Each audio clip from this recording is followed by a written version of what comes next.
We're back with the Indie Magazine podcast. Today we've got another episode with Kevin Bissay and Dre R, a Las Vegas-based rapper who appears on Kevin's new collaborative album, Flows. Enjoy.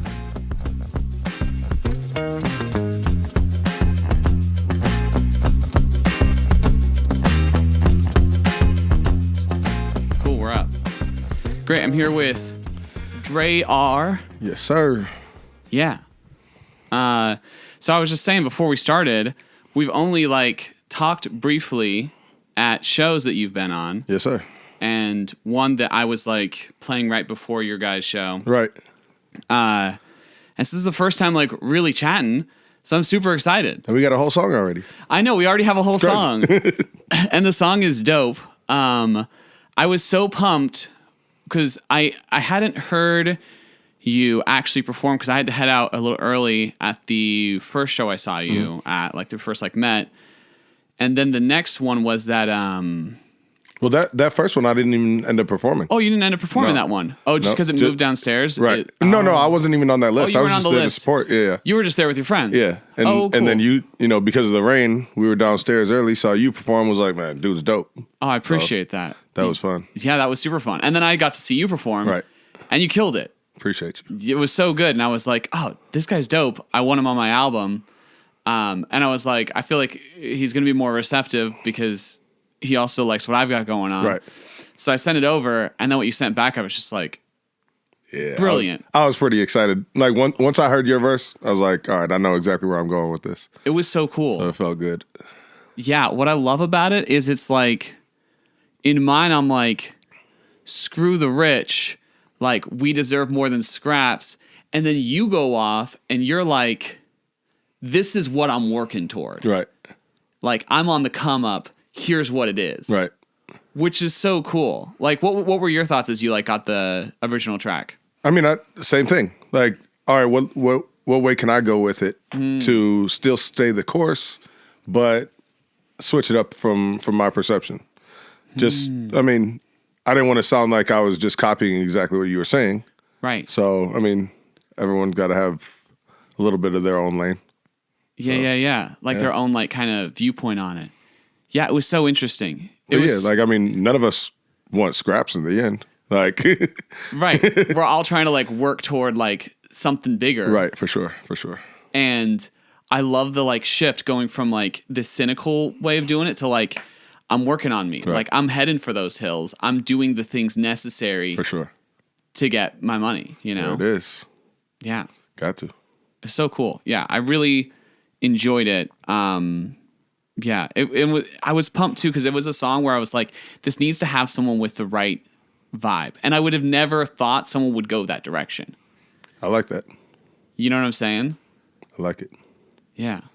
Yeah, it was super cool. And then since then I've checked out your other stuff and I'm like, oh, this guy's just consistently dope. I feel like you have such a cool voice. I appreciate that. Yeah. And, honestly, 2010, Okay. I almost just stopped making music completely because of that. I didn't like my voice. It took me a while to really I don't want to say train myself, but I was talking more than I was rapping. It was more of just reading the lyrics that I wrote than actually performing them. And it took a while to really, get the sound I wanted, get the flow I wanted, everything. And I mean, it's still always work in progress. And I find myself wanting to explore more genres and whatnot. I can't sing, but I can write R&B.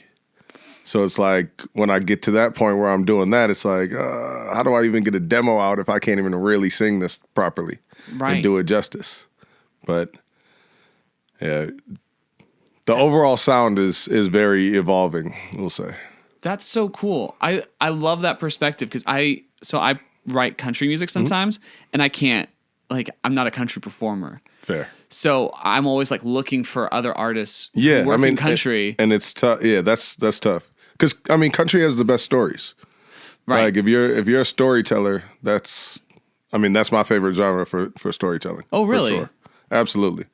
Because you're really, like I said, you're just getting a full story. You're not, a lot of times you're not getting the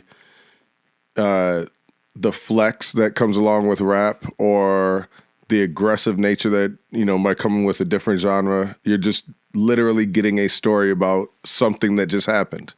And it's just a recap. So you can visualize a lot more with country songs, I think. That's a really good point. I do feel like when I listen to country, it has like the most visual words. Yeah. Like they're all about painting that picture of their scene. Plus, I'm a whiskey guy, so. Oh, okay. Typically. So it just fits. Yeah. I feel like you could do country. I feel like you could sing country. I'm telling you, if I had the voice for it, it'd be over. Yeah. It'd be.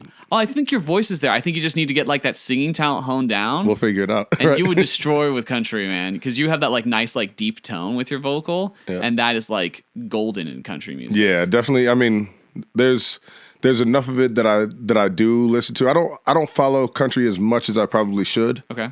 But definitely like I said, the sound and the storylines every time I sit down with it, you're just like, this is dope. Just blown away every time.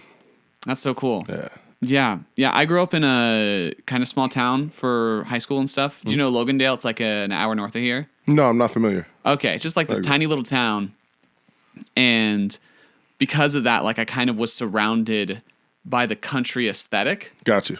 And so to me, when I sit down to write, I'm just like, oh, I can totally write in that aesthetic because it's authentic to me. Right. Like I actually grew up in that. Whereas like some other things, I'm like, I don't get what it's like to grow up in certain other situations because I just it's for not what I experienced. And that's how I feel about music. Like I think music has to be authentic. Okay. Like I don't like making stuff up too much as a fictional author. Okay. I want to tell my story, whether it's however I fit into whatever vibe, whatever song, whatever story we're trying to tell.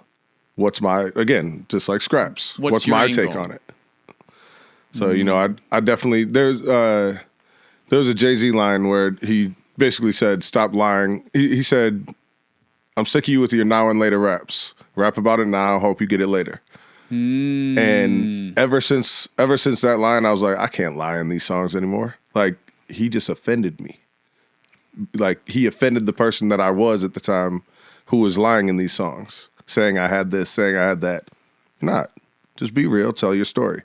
Plus, I've always said if you stay true to that, you can make music forever because at the end of the day, you're just telling a story. Same way you call your best friend and talk on the phone or whatever, and you always have something to talk about. You always have something to talk about on the mic too. Right. As long as you stay true. Right, because the stories are always you. You're just living. Right. So, and you don't have to fake that you're someone when you're on stage. Can't run out of things to talk about if you're actually doing it. Very interesting. Keep it going. That's an interesting perspective. I've never thought about the role authenticity has in longevity. It's wild. It's wild. Yeah. That's really cool. Because you never have to fake it. You never have to make up this character that you are. And I mean, outside of music, that's still life too. Yeah. I mean, if you're true to yourself, you never have to fake it and keep up with the lies. Yeah.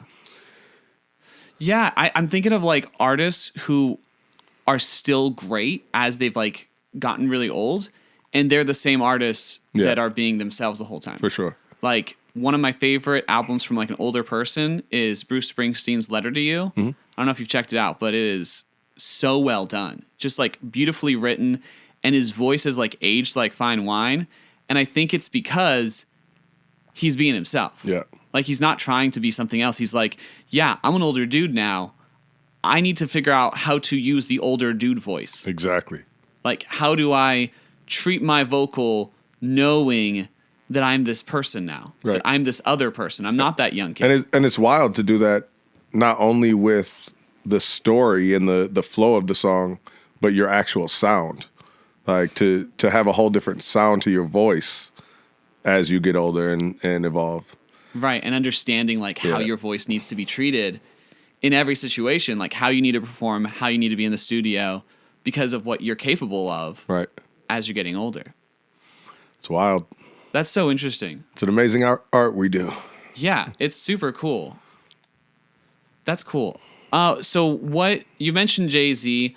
What else has been like your inspiration as you've been like growing up, or like what music did you listen to when you were a kid? Like, what were your first musical experiences?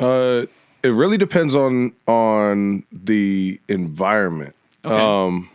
So like when you were at home with your parents, for example, like 80s and 90s R&B for cleaning the house, and stuff like that. Like my brother's a couple years older than me. I'm 84. But okay. I thought you were saying your age was 84. I feel not 1984. I feel like it sometimes. I was like, wait a second. I definitely wake up feeling like it sometimes. But no, 1984. Right. You feel me? But so my brother was a little bit like 70s R&B and whatnot. But a lot of, Jodeci, Boys to Men, that was really where my music came from. But then as I got into writing, I started writing when I was 12 years old. Oh, nice. So it was just, we wrote a song for my Little Loop football team. We just won the championship. Me and my best friend wrote a song. His dad was on the drum machine, and literally, I don't know if you even know this trick, taking like tinfoil into a cassette tape to record over. No. Like putting tinfoil in a cassette tape turns it into a recordable tape.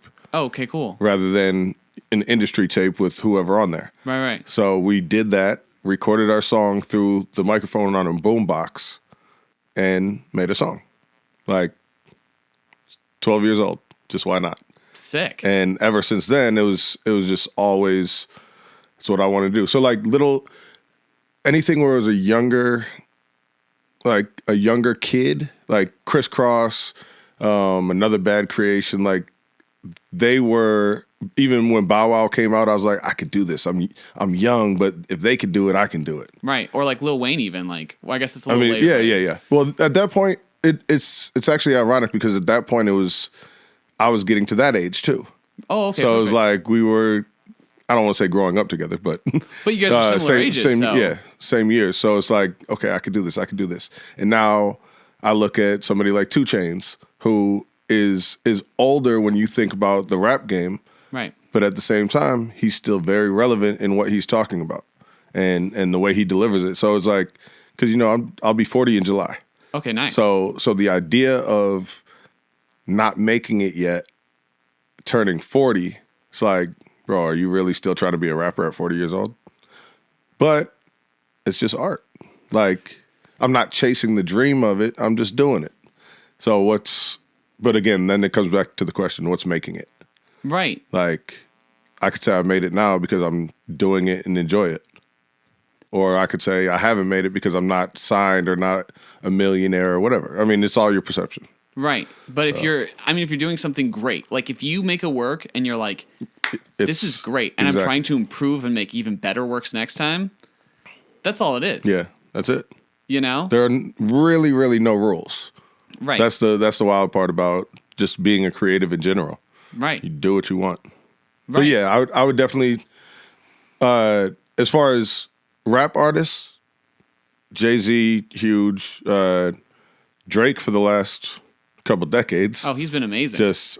I was fortunate enough to actually follow him early. So before So Far Gone came out, I had already known about it, and once that dropped, like we actually waited up all night for that mixtape to drop. Oh, sick! And it was so funny because he was supposed to drop it at midnight. Then midnight comes, it's like 12:30, hasn't dropped it yet. He's like, oh well, I'm in LA. Like I was in Ohio at the time. Oh. It's like I'm in LA, so we're actually on Pacific time. So 3:00 comes around, still nothing. You got people on his blog like, you're an asshole. I gotta go to work in the morning. You're keeping me up waiting for this. Like, you're an adult. You could have just went to sleep and got it the next day. But yeah, like we stayed up. I think it came out like noon the next day, like or 2:00 even. Threw it in the car, drove around with it, and it was just continued being a fan ever since. Oh, that's so cool. But yeah, I think his ability to cross so many genres is probably the number one thing that I like about his art. Just he has so many different sounds, and I have so many different styles of writing, so I can appreciate that part. Right. So you hear that and you're like, this is what I want. Yeah, for sure. Like not only for what I'm listening to, but for who I want to be as an artist. Right. Yeah, because I mean, I always say like, what version of me do I have to bring to this piece of art?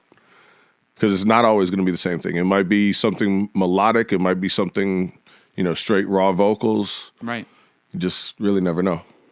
Oh, that's so. I like that approach, being like, how can I best fit the art that's presented to me?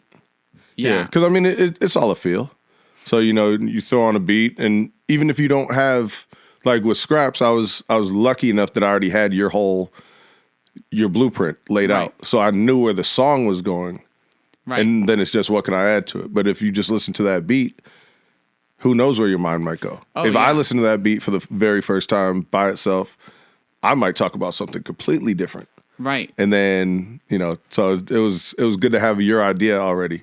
Right. Makes it. I mean, that's why it's easy to turn around that fast at that point. Right, because you're just like, oh, I know where this is going. Yeah. I just have to fill in this little piece. That's it. Yeah, that's one thing I love about collaboration is you get to like piece together a puzzle together. Yeah. And from my end, like I don't know how it's going to turn out. Right. Like I have thoughts of like where it might go, but I don't know. And then when I get the product, I'm consistently surprised by what someone has to offer. Yeah. And excited. No, I had so much fun with that. Oh, good. Like so much. And I mean, even I don't know if you can really read tone through text, but like as soon as you hit me up about it, I was like, absolutely, I want to do this. What are you talking about? I was so I'm ready. Pumped. Let's go. I'm so pumped. And like, what's so interesting for me, like doing it is because I wrote the piano part for it too. Okay, dope. Yeah, because like the whole project, I made the drum loops, right? So I figured out my drum beats for each song, and then I just went to a piano and just freestyled over it for like 4 minutes over each beat. And then I cut that apart and found the best parts of it. And so like I don't even know what I played on that song. So like approaching it. And again, that's beauty right there. Oh, it's so cool. It's all feel. I have no idea. So like, and I've tried to like replicate it because I'm like, oh, I should probably know this just in case I ever need to perform this like live and not just have the track going. Yeah. And I'm just like, no. How many instruments do you play? I play just like piano, bass, guitar, and then I program drums. Okay, dope. I can't play drums. I've tried, and I want to play the keys so bad. Oh yeah, and that's always been I don't want to say a dream, but a goal. And I've just never sat down with it to really get it right. Now I figure I'll be decent at it. I'll get to that point because I mean, just like typing on a keyboard, like typing. Yeah, it's just all practice. It's all practice. So I just got to put the hours in, get to it. But yeah, definitely something I want to do. I had a friend in Ohio who I went to some show that he did, and he was rapping while playing the piano. And I'd never seen that before. Mm-hmm. Obviously singing all the time, but never seen rapping. And I was like, how did you just do that? It's so difficult. It's wild to even think like your fingers are going at a whole different speed than your mouth is. Yeah. It's like, for me, I find that like playing the guitar while rapping, for some reason that feels easier to me. And I'm definitely better at the piano than I am at the guitar. But when I get to like playing the piano and rapping at the same time, the rhythms are just so different. Yeah. Because I'm doing like much more complicated stuff on the piano because I'm better at it. Right. And so when I have to rap over it, I'm just like, oh no. No. It's just it's so difficult. But it's nice when you have a good drummer behind you or you have like a good beat behind you. That makes it a lot easier, but it's still just like, it's an animal. It's a whole different thing. Yeah, that'll be exciting. The day that I pull it off, I'll be excited. But man, long way away for sure. I mean, yeah, you got to start somewhere though, right? I bought like a little $60 keyboard. Nice. Over COVID. Sick. And the sound was terrible, so I couldn't even practice. I couldn't even get to that point, and I was like, I wasn't having fun with it at all. So I actually got to take the time out, spend the money, get a product that actually, does it the sound justice, right? I feel like if you get like a $200, that's that was the range that everyone I talked to pretty much said that's a good starting place. Yeah, one person actually suggested one that was like $2,500, and I was like, really? No, like I'm literally telling you right now that I have no idea how to play, and you're telling me, oh yeah, go spend money, go ahead. Oh, you don't know what you're doing with this instrument? Sure. Spend $2,000 on it. Why not? That's like harps, because harps are crazy expensive. Really? Oh, I mean, yeah. I would imagine. They're like $10,000 minimum. Jeez. It's ridiculous. And so when people are like, oh, the harps are so hard to play, I'm like, they're not that hard to play. It's just no one can afford to buy a harp. So no one learns. Yeah, that's wild. It's ridiculous. I've played, because someone had a harp, this friend of mine, I just like went over to her house and she had a harp and I was like, oh, cool. And she like told me like where the things were and I was like, great. And so I just started playing it and like I just knew how to play it instantly because it's very similar to a piano. Got you. And I was like, oh, this isn't that bad. You know, I didn't think anything of it. And then someone later was like, oh no, harps are hard. I'm like, no, they're not. Like anyone who plays a stringed or like piano instrument can just pick it up. Got you. It's not that crazy. But you don't. But actually getting one. Yeah, it's like it's a privilege for the rich. Right. I was gonna say she was not getting scraps. Yeah. A little bit more than scraps over there, huh? Yeah. You know those like rich girls where they don't realize that their family's rich? For sure. Yeah, she was one of those. I got it. You know the exact type. Absolutely. You have no idea what you have in front of you. Right. They're like, oh, but I'm not really rich, and you're like, you have a beach house, like besides your own house, like. Yeah. Sure, buddy.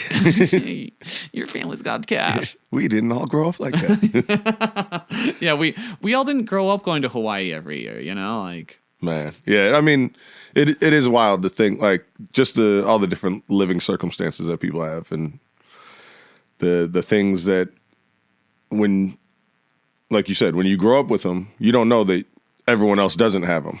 Right. And I mean, regardless of what it is, but right. Money is definitely a noticeable one for sure. Oh yeah. Well, I mean, like the thing that blows my mind, because my parents are divorced, and so sometimes I'll talk to people with like two parents who like love each other and have like their whole lives, and I'm like, what? Like, what is that life like? I cannot imagine. It's like I've only seen that on TV. Yeah, exactly. Or I'll like meet their parents and I'll be like, what was that like? Like right. They loved each other, and they're just like, that's what I thought everyone had. And I'm like, no. No, yeah, not at all. Yeah. Yeah.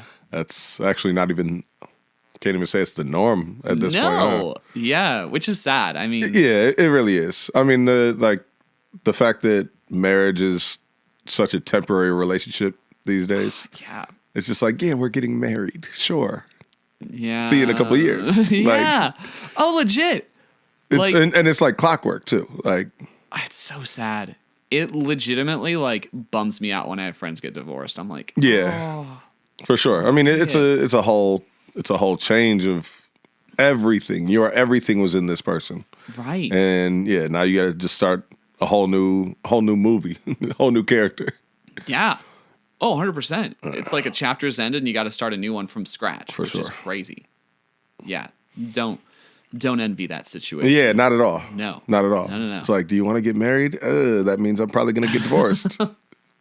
There's like a 33% chance at least, you know? Like, yeah, it's not, it's a hard move in that, because of that, you know? For sure. Yeah. Okay. Just like kind of retracting my brain. Okay, so learning the piano. Yeah, no, spend like $200. Yeah, there's nice ones for $200. This one I have here was only like $300, and it's phenomenal. Like that's all it takes. It's got like weighted keys. You can plug it into your laptop to like play stuff from that you write onto your laptop. Right. So I mean, it's everything you need. Yeah, I have to do it at some point. Right. Honestly, the thing that's held me back the most is, I always say, like, there are things on my plate that like I need to get done now. Right. So why am I adding more tasks? Right. Like, there's just, whether it's writing more, whether it's, getting back in the gym, stuff like that, like things that I actually have to do in my current situation. And now I'm trying to add a whole new hobby that's going to, take up hours and hours and hours. So I actually did just unplug my cable box the other day. And I said, I'm taking this back because TV's just not what I need. Like, as much as I love watching TV, especially live sports, right? It's just, I'm sitting there watching TV, wasting hours and hours and hours. That could be for that. So maybe I'll trade in the cable box for the piano. Cross fingers. Yeah, I like that idea too of figuring out like, okay, like what's the thing I need to do, like that I need to do to get my life exactly where I want it, and then let's start stacking hobbies. Like, but first let's get to like for sure the things I really know I already know I love doing. I don't have to learn anything new. Like it's already there. You know. And I mean, a lot of it's just literally just getting it done. Like just saying, I'm going to start right now. Like if that transition from doing nothing to actually doing the task is probably the hardest part for most people.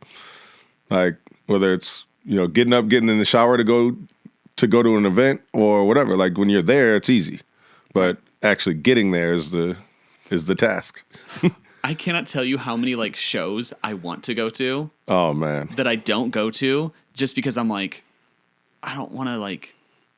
I have to leave. I have to get out of my house, like get properly dressed, head out to the show. And sometimes you buy tickets, sometimes they're free shows or you have a connection. But even when it's like a free show, I'm like, oh. I think that's what makes it worse. Is the free ones? Yeah, because you don't have anything invested in it. So if you miss it, you miss it. But if you paid for it, then I gotta go. I gotta get my money's worth. Right. So yeah, the free stuff is definitely, and we go through that. So I don't know if we even talked about the work part. I work at Dre's. Right. I figured with the Dre's jacket. I'm a host at Dre's, and so anytime that we have people come in on the guest list and they're coming in for free, if for whatever reason they're not fully invested in being there and they leave, they just leave. No harm, no foul. But if they would have paid that cover, they're staying. They're getting their money's worth. They're gonna go buy a drink now. So it's always fun to see how everything works like that too. But so what does that consist of, like working at Dre's? Like what's that like? Well, my primary job is to sell bottle service. Okay. So I'm convincing people to spend thousands of dollars to drink alcohol and sit at the table. And then on the back end, it's just what can we do to make the experience worth that money that you just spent? Whether it's, the waitresses being as good as they are, or, our service at the front door, getting people in quickly and, politely and everything like that, which certain nights gets a little hectic. Super Bowl. Oh, I bet that was Super Bowl weekend was the worst. Yeah, but I've been at Dre's for 12 years. Oh, nice. And so like... It didn't start that long ago either. Like you must have been close to the beginning, right? So Dre's nightclub opened 10 years. It'll be 10 years in Memorial Day weekend. Oh, okay, yeah. So I was there for that, but I was at Dre's after hours even before that, which is now, that'll be 27 this year. 27 years old. Oh, okay. So, I was there for 12 of those 27. Wild. Just, it's crazy. I mean, just the stories that come with it is nuts. I can't imagine. Nuts. Because Dre's, like my impression of Dre's, and tell me if I'm wrong, is it is like the hip hop nightclub of Las Vegas. And performance too. Right. Specifically performance. So it's like again, being there the entire, the 10 years that the nightclub's been open, I've seen the whole transition because it wasn't hip hop when we started. Oh, okay. It was all EDM, and then it evolved to Sunday nights for hip hop. Then like those performances, like once we started doing performances with that genre, it just went crazy, and it's wild even to see like I don't want to say typical weekend, but our first two resident artists were Chris Brown and The Weeknd. And it's like, imagine, you come to Vegas and on Friday night you see Chris Brown, Saturday you see The Weeknd, 45-minute shows. Like you're getting a nice little show out of it. And then once The Weeknd did his album, at that point he was like, I'm not doing this. This is so small for me. Right. He's like, it's a club, not an arena, not a stadium. Oh yeah, he's a stadium artist now. He's so big at this point that it's... Well, his last two albums have been so good that it's like mind-blowing. Yeah, he's unreal. And again, being the Drake fan that I am, right? I caught him early too. Oh, I'm sure. So it's like, it's just wild to see the evolution of it all. Oh yeah. And yeah, he's just such an artist. Yeah, Such you were an probably on that from like those mixtape Yeah, days. yeah. House of Balloons was Sick. Yeah, there's. I mean, it was a totally different artist. I think. Oh, 100%. I mean, like wildly different, but man, he was something back then too. Oh, But yeah. again, it's just dope to see. Okay, what does my career need? Like, what do the people want? What's gonna make me happy? What's gonna make the most money? All this. What's the recipe? And he's cooking. Literally. Oh, yeah. That's so interesting to look at someone like The Weeknd's career in terms of that, like following what was needed, because he starts out doing this like dark R&B stuff Yeah. that's really interesting, and then he transitions it into like almost Michael Jackson pop, Yeah. and then he like goes more of a synth direction, working with people like Max Martin, and it's just incredible. He's a Like genius. it's incredible the whole way through, For sure. and it's so interesting. Like it's always interesting, always incredible. Yeah. He's good. He's good. And again, just range. Range is nuts. Right. Right. He actually did a cover of Dirty Diana. Oh. I forget which tape it was on. I'll have to I want check to say it maybe out. Thursday. But he did it's titled just DD. Okay. So probably for copyright purposes. Right. But I remember listening to it with my brother and I was like, this has to be the best version. Like the closest version to Mike. And then when we went back and listened to Mike, I was like, man, Mike's still Mike though. Mike's still Mike. He's so good. Michael's he so was so good. different. He was different. Michael, like, it's hard to touch. It's interesting because my brother with Bruno Mars, he was like, oh, Bruno Mars is like our generation's like Michael Jackson. And I'm like, I feel like he's our generation's Prince. Fair. And I feel like The Weeknd is our generation's Michael Jackson. I'll take it. That's like my viewpoint on it. I love Bruno. Oh, Bruno's so good. It's just so like I feel like it's the passion in the delivery. Like every song feels like he actually means it. It's like a controlled scream almost. Yes. Like you feel it, Yeah. but it doesn't sound like he's reaching. It just feels like he really means it.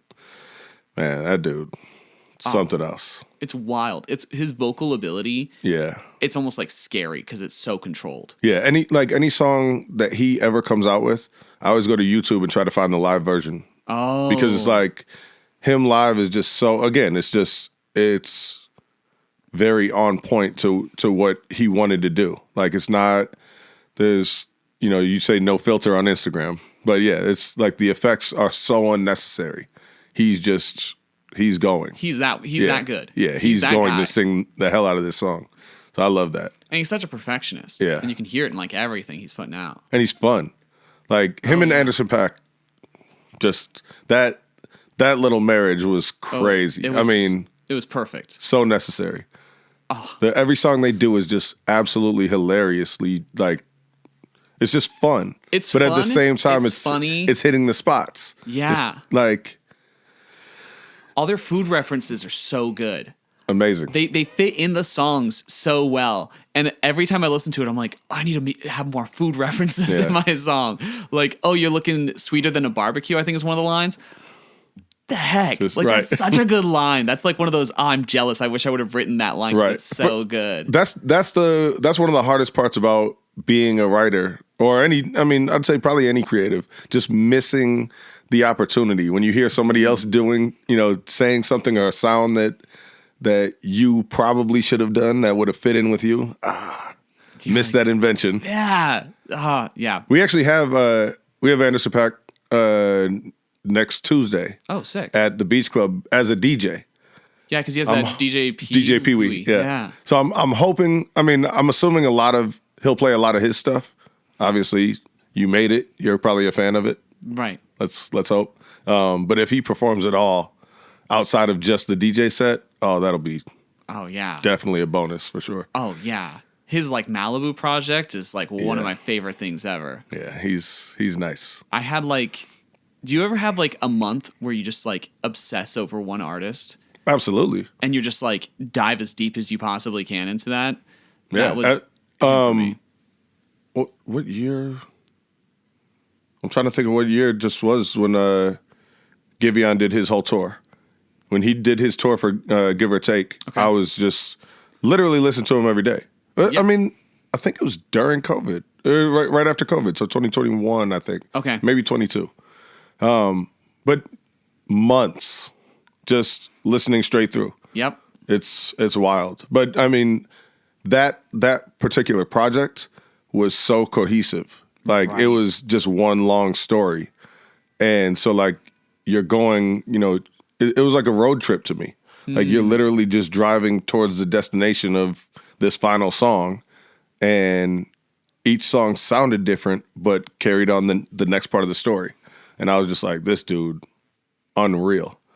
And I was actually I hear rumblings that this next album is going to be crazy. Oh, yeah? But I'm so curious, like, where do you go from that? Right. When you've released Like- a masterpiece, what can you do? Especially, again, when it's all authentic stories. It's all Right. real stuff. Like, like Adele. You go through a breakup and you make an album about that breakup. How do you follow that up if you don't have another breakup? Right. Like, what's your next big life event that's going to lead to the music, to the art of it? So, I mean, not that you want to go through a breakup just to make an album. No. No, obviously. Well, and Right. I feel like you hear that with like Kanye doing Donda and then doing Vultures 1. Like Vultures 1 isn't a breakup album. Right. Because it can't be. Because he already broke up with, Kim and made Donda. Right. And it's this beautiful, like dark work that's super pretty sounding. And you're just not gonna have that the second time. Yeah. It's gonna be good, but it's gonna be so different Yeah. from what was there before. Speaking of geniuses, Oh my goodness. wild. There's the line on Back to Me. That line, the beautiful big titties Oh, naked yeah. women just don't fall out the sky. Oh my goodness, the delivery on that is so funny. I laughed at that like the whole day. I will still text a friend occasionally, and I'll just be like, "Hey man, I've just been thinking. I just need to tell you, beautiful big titty butt naked women just don't fall out of the sky. Like." Bro, it's just like not only the creative ability to come up with it, but then the balls to just say it. Like, Oh, you yeah. reach a certain level like that, he's not afraid of anything. Oh yeah, Like, he doesn't care. I do not have the balls to put out a song like that. It's I know. my mom would kill me. Oh yeah, Kill that's the thing. Like, even there's certain stuff now, like I pick and choose which songs I let her hear. I'm like, yeah, you don't need to hear that part. Yeah, we'll skip past this line. Oh, interesting. Yeah. Does I know for me, thinking of like how like my family's going to receive it plays a big role in my music. Is that play like a significant role in what you do, or mainly in what you show? More what I show. Okay. Because I do want to stay true, but at the same time, I am still representing my family's name. Like at the end of the day, like I don't ever want to make it to the point where I'm known by a bunch of strangers that are then going back and telling family members, "Oh, did you hear he said this, this, and this?" And then now they're being scrutinized for what I said. That's too much attention for somebody who didn't even try. Like they're not in this. Right. Like they have the negative effects of it. Nah, I don't want that. But yeah, I mean, I try to, like I said, I try to stay knowing that I'm always representing the name, representing my family. But at the same time, it's still my art, and I think I'm a good enough person Right. that as long as I'm still living my life the right way and then talking about my life, it's all gonna kind of end up in the same spot. Some things just a little bit more adult than they need to be sometimes, but Right. it is but, what it but is. that's part of who you are. Yeah, And so but like it's so gotta one paint the whole thing. picture. Like I don't curse around my mom at all, Great. but I do curse, just Right. not around her. So if there's cursing in the music, it's like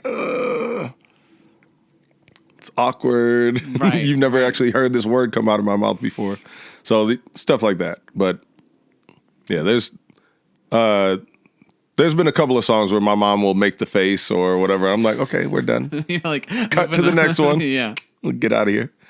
But Yeah, there was definitely an album where my mom was like, she was just super upset about it. She was like, you shouldn't put this out. Because it was like a big one about like mental health and like challenges I'd faced with it. And she was just like, it just feels too dark. Like, I don't have a good feeling about it. You need to pray about it. And then I prayed about it, felt great about it. So I was just like, I'm still going to do it. And then after she heard it, she's like, oh, now I get it. Got you. And then she loved it.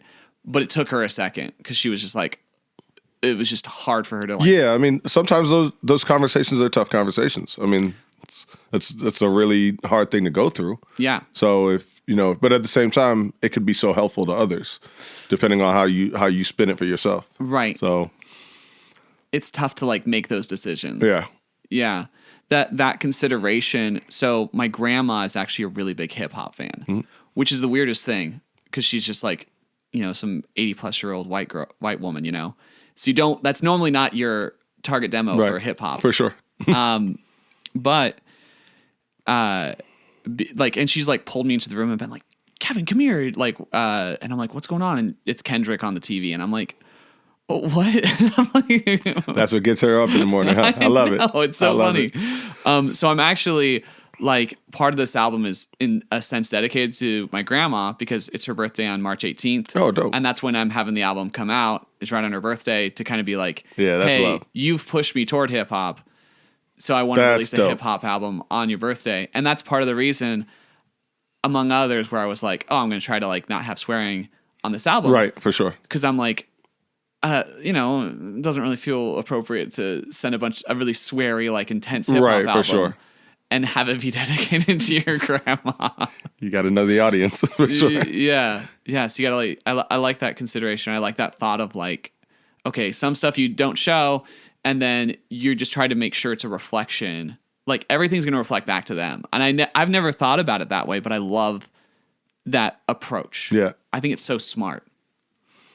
Yeah. Especially, you're talking 2 generations up, like everything that makes you that came from her is just wild. But for it to be hip hop specifically that's dope.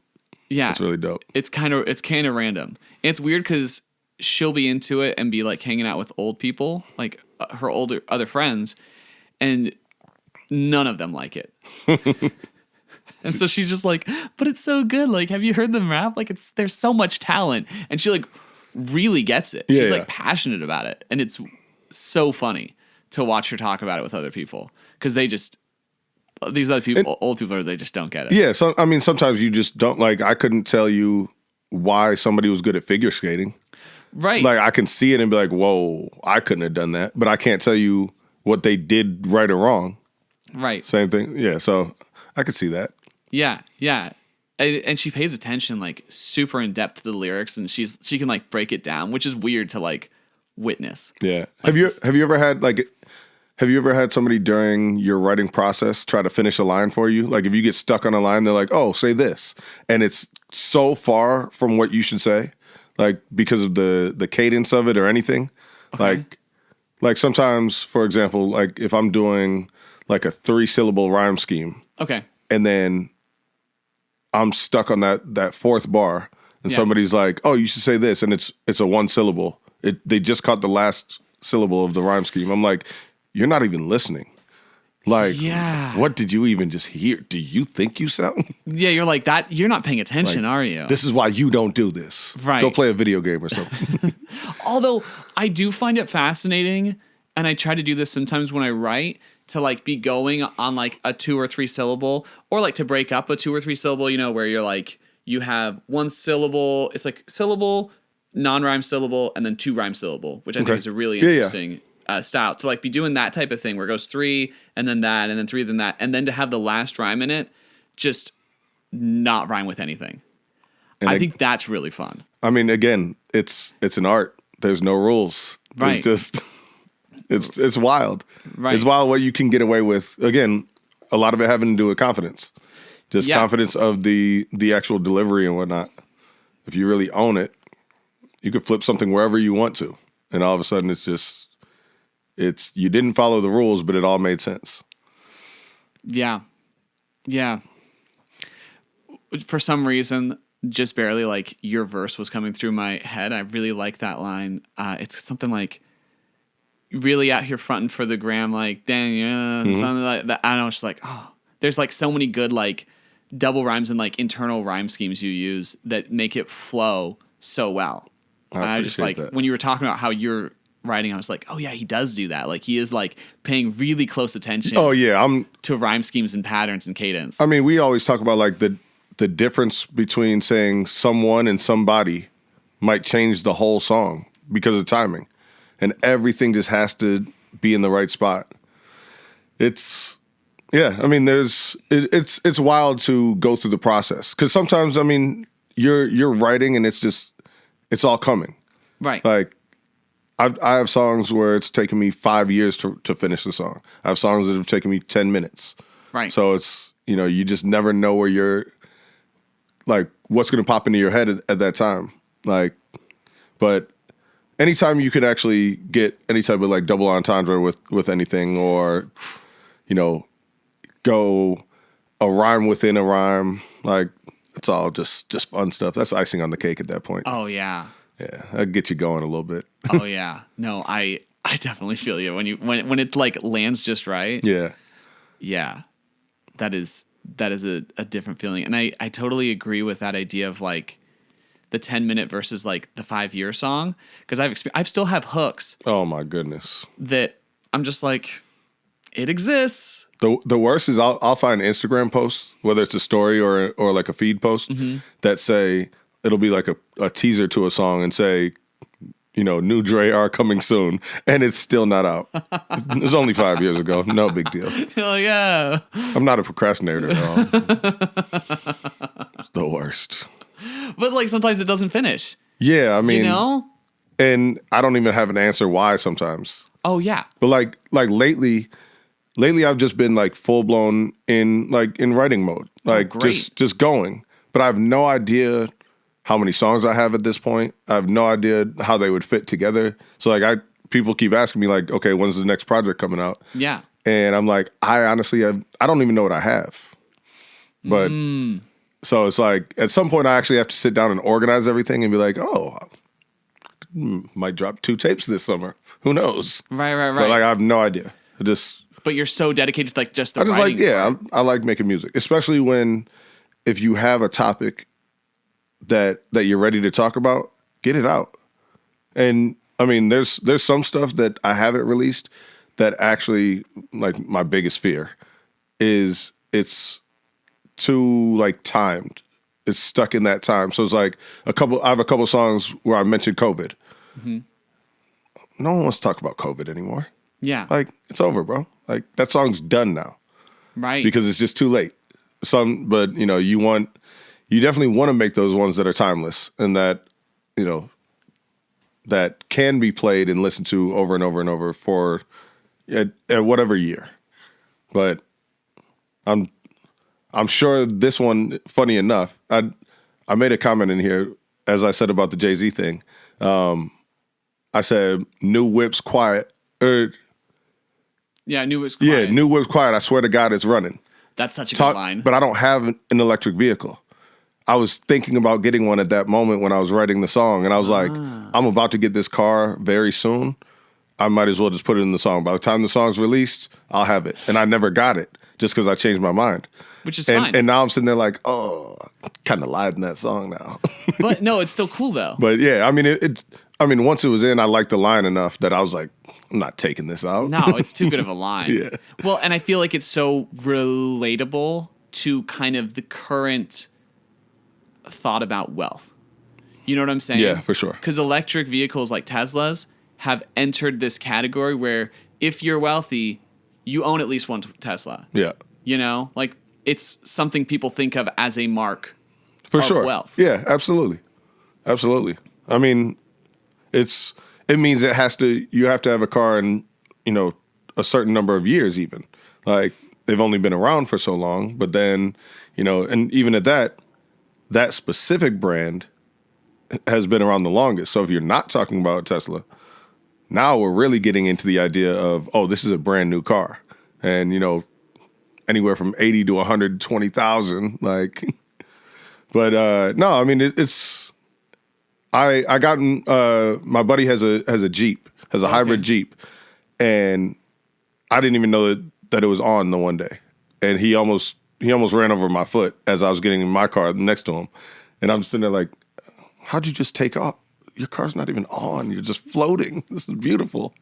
But yeah, that lack of sound just, I was like, oh, I need that.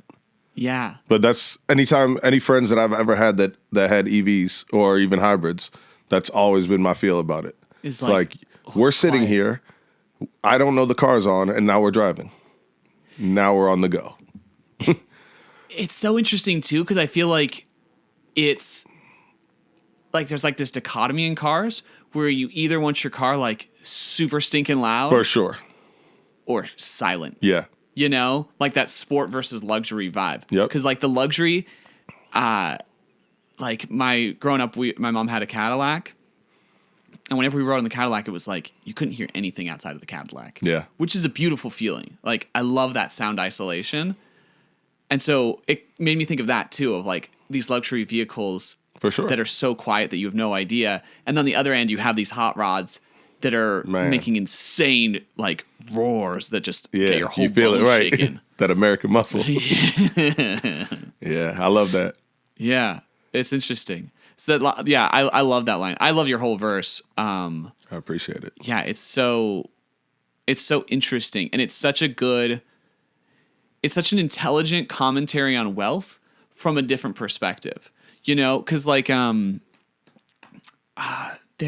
trying to think of what it was, but there's this like Kanye song where he has Pusha T, the Runaway, right? And he told Pusha T, you know, I want you to be like a bit of a douchebag in this song because that's what this song's calling for. Right. Like, I need you to take that part out of you and put it into words here. And he did. And it's made this incredible, beautiful song because it has that interesting dichotomy. Yeah. And I feel like what you presented in terms of like, it's like simultaneously like a representation of desires for wealth and a satire on what wealthy people are getting too obsessed with. Right. Which is so cool. It has so many layers to it. And like it's one of those songs where every time I listen to your verse, I'm like, I get new things from it. I'm like, oh, he did that. Like, and I understand it at a deeper level each time, which is so cool and has me really excited. I listened to it the whole way here. Oh, perfect. Yeah. I like just on repeat for the last 30 minutes. I don't even know what I was doing half the time on that song. It's I loved it.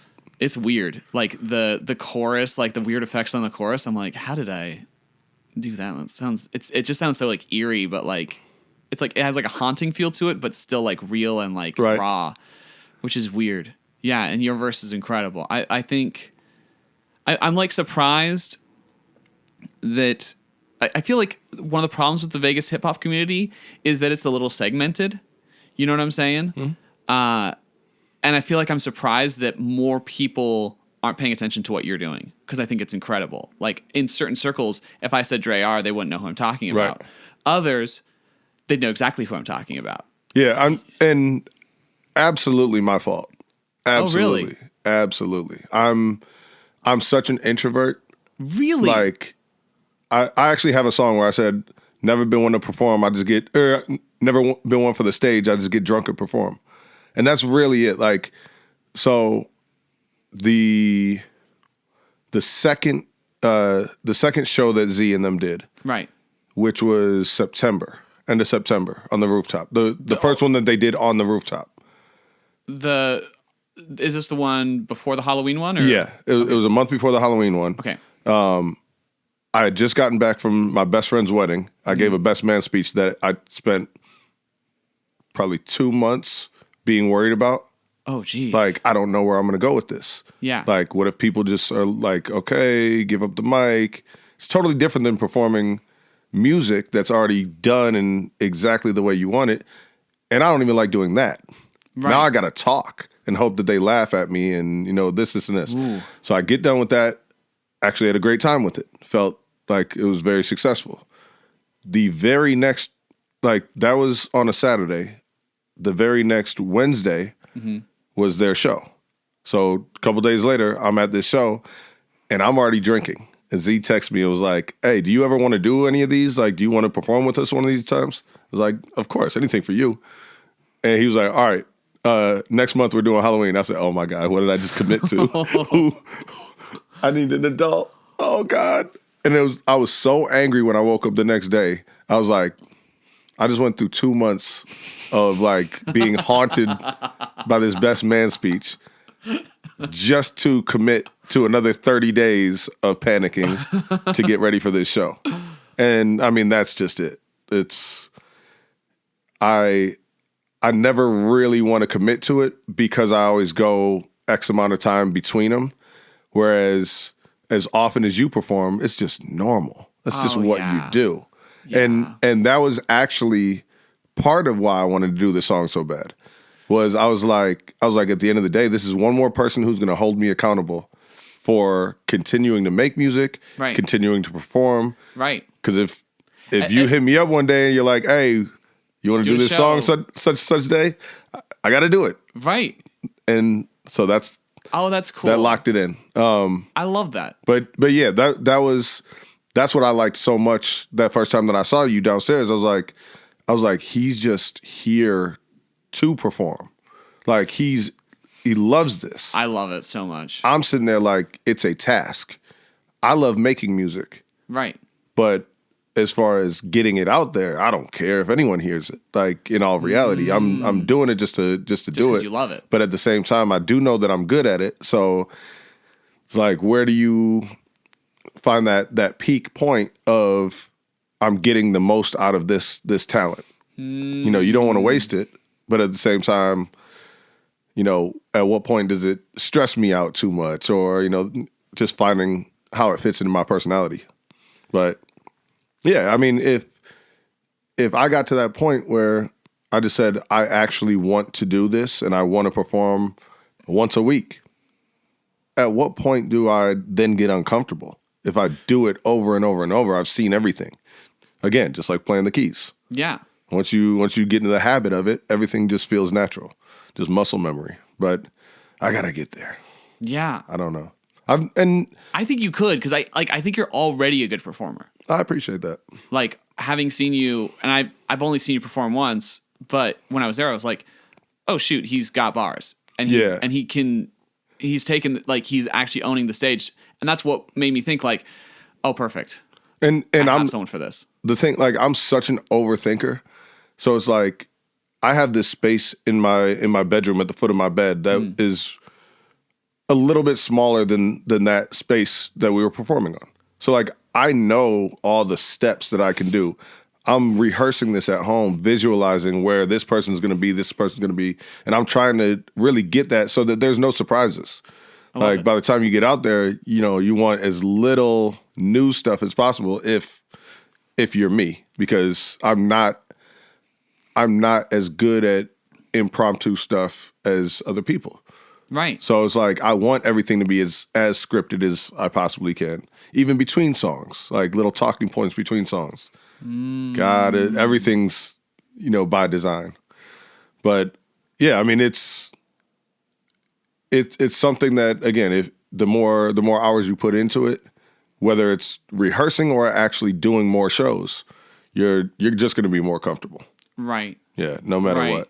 It's going to go from that, I've got to rehearse this to know what I'm doing, to this is totally natural. Right. And I'm just having fun on stage. Yeah. And I don't like the idea of, like, if I'm going to do it, I want to be good enough that, like, you're not saying, oh, that's cool that you rap. It's cool that you make music. No, you're good.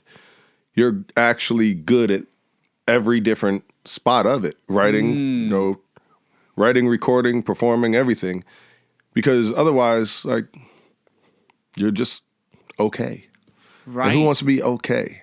Like, we look at these celebrities as their final product or their current situation after making it, not thinking about all those hours, all those shows that they had to do. How many times did this person forget their complete song or a whole line and screw up? I've seen a million Jay-Z videos of him screwing up his own lyrics. He's still one of the best to ever do it, if not the. So we're all human. And you get caught up in the idea of you have to be perfect because we've seen perfect so many times. But I mean, speaking of which, Justin Timberlake's halftime show was one of my favorites.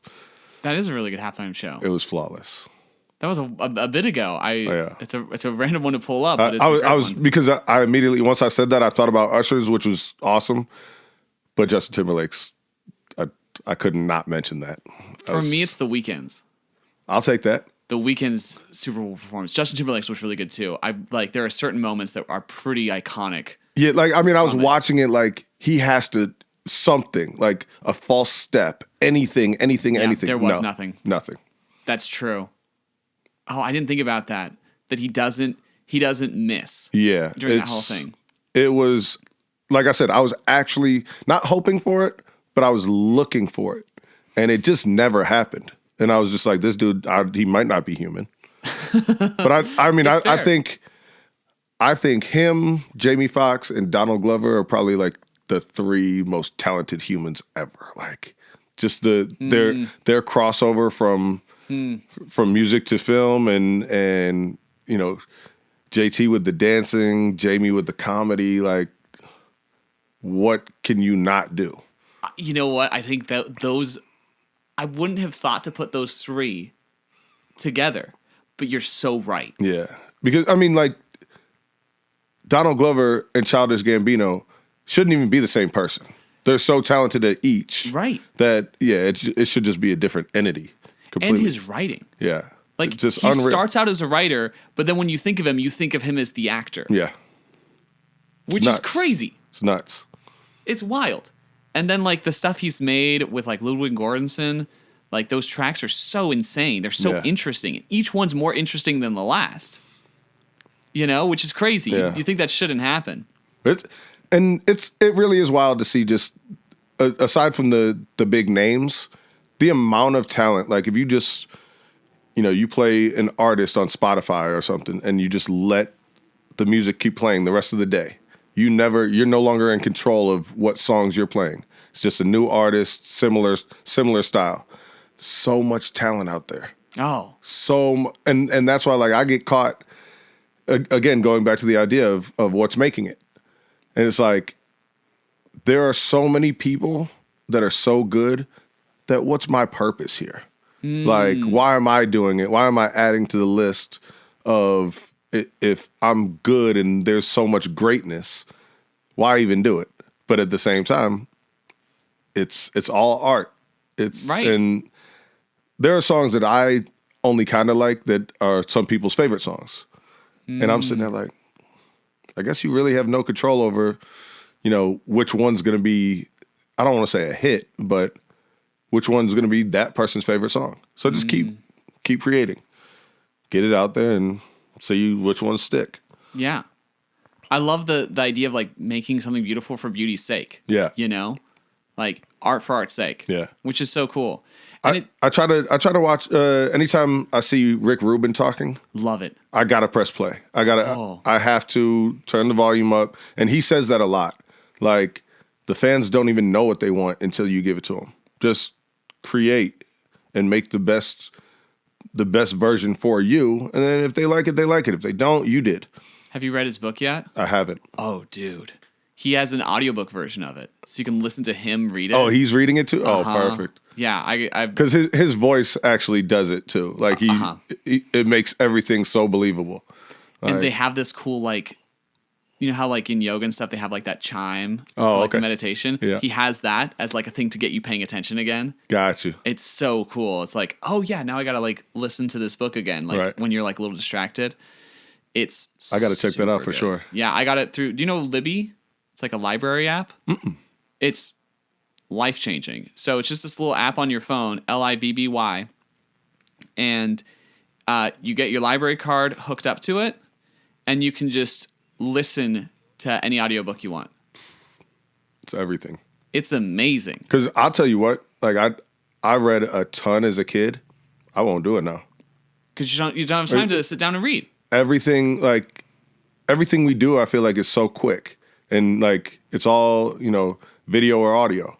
It's like, and it's wild because my brother, quick fun fact, big book reader. Okay. Big time.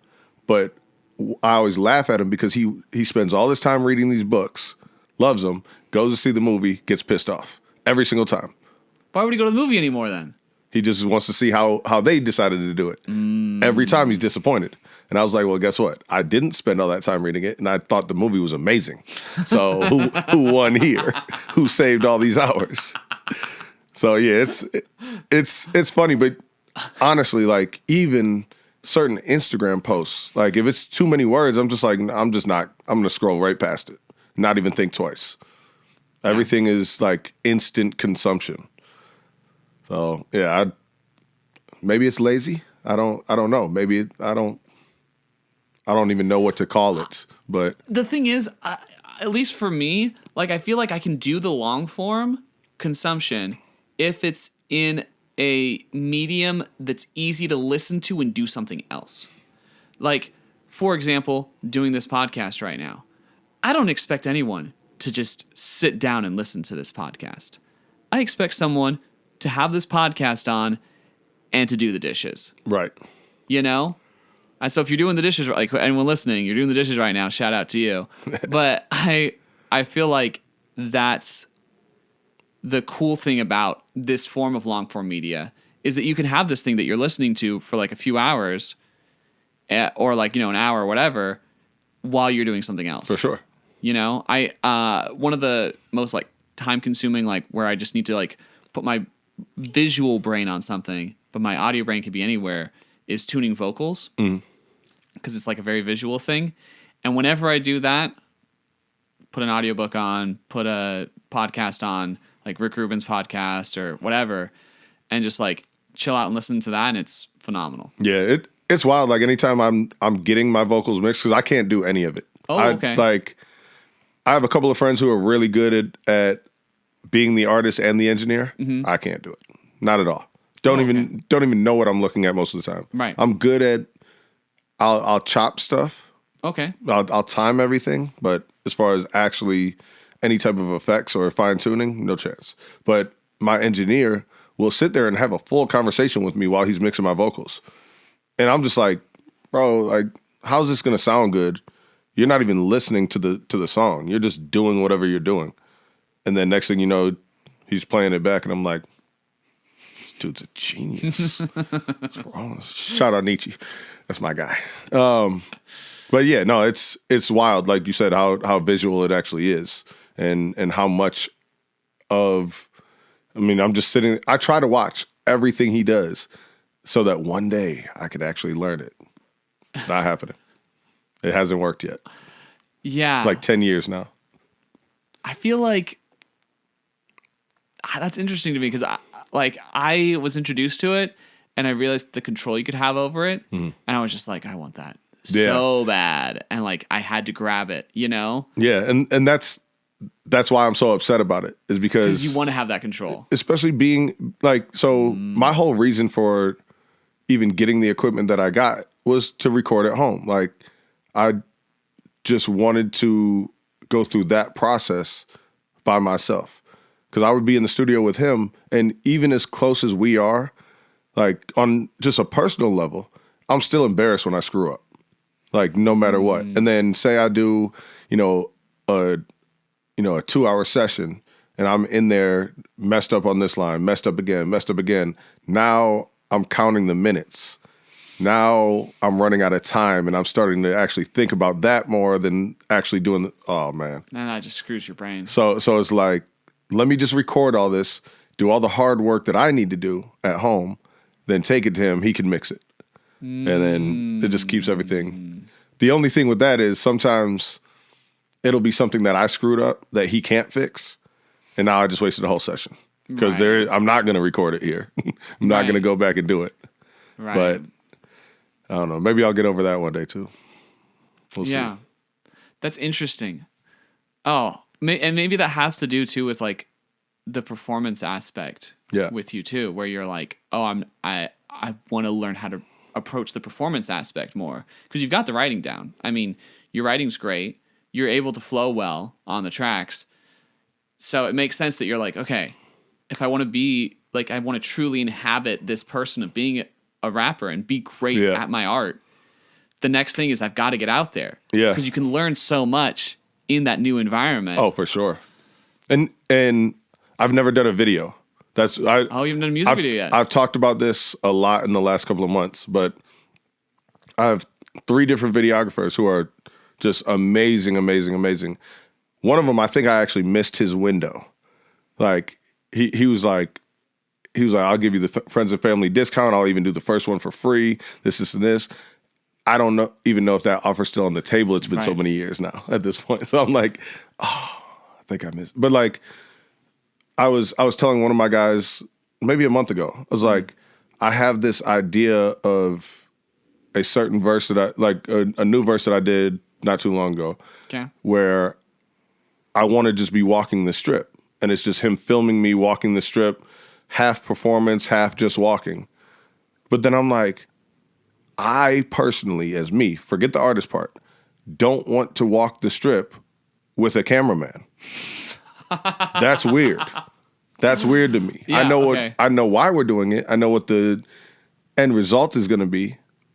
But the process of doing that, like, everyone around here is just going to be looking at me like, who's this guy think he is?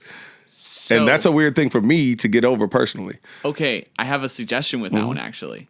What if you did it at like 7 a.m.? Well, that was the thing I was trying to figure out. Do I want to do this with people there? Do I want to do it like a crowded strip, or maybe we do 3 takes? We do like one with daytime, nobody there, one nighttime, nobody there, and then one crowded. Who knows? Like, there's all these. That would be cool. That would actually be a really cool video. But like doing it, like if I was one of those people and saw this, I'd be like, who's this guy? Who's this guy walking with a cameraman? But watching the video, you'd probably be like, this is sick. And that's the thing. I personally, I can't take myself seriously with like to that level. Like, even when people compliment me on music, I'll be like, I mean, I'm good. Like, I enjoy it. I'm not really, I'll brag in the music, but I won't brag about the music. It's weird. Oh, okay. It's hard to, because you're just not that extrovert. Yeah. I'm just, I don't even know if humility is the word. I don't even know if I'm that humble, or I don't know. You're just not like the grandstandy type. Yeah. You're not the type to like go up to people and be like, look what I've done. Yeah. I never told jokes at the lunch table. I didn't like class presentations. Like, I was never that guy. Now here I am, on stage at Dre's or One Oak or something like that. And I'm like, there's 1,000 people in front of me. And they're probably all looking at the same time saying, who is this guy? Like, I came here to hear these songs that I listen to on the radio or listen to on my Spotify, my Apple Music. I don't know this guy. Right. How long do I have to stand here and listen to him? Like, and those are the things going through my head while I'm performing. Like, who's out there that is bored with me right now? Can I switch them? Can I turn them? Yeah. Can I entertain this? It's a lot. So like I said, I try to get all of that stuff out of the way, because at the end of the day, somebody chose you to be up there. Right. Somebody did. So go out there, do your thing, and confidence is probably the best form of talent right there. Like, you could be okay, but if you believe that you're great, you're going to get a lot further than being great and not having the confidence. Yeah, because then you won't even do it. You won't even take the opportunity if you have no confidence, And honestly, my last show, I did Reb Fest at UNLV the last 2 years. But that was my last show before Halloween, and I was not comfortable. Nothing about it. I didn't like anything about it. And Z was there. I think that might have been the first time that he came to see me. Okay. And I got off stage and I was like, I owe you one, because that sucked. That was miserable.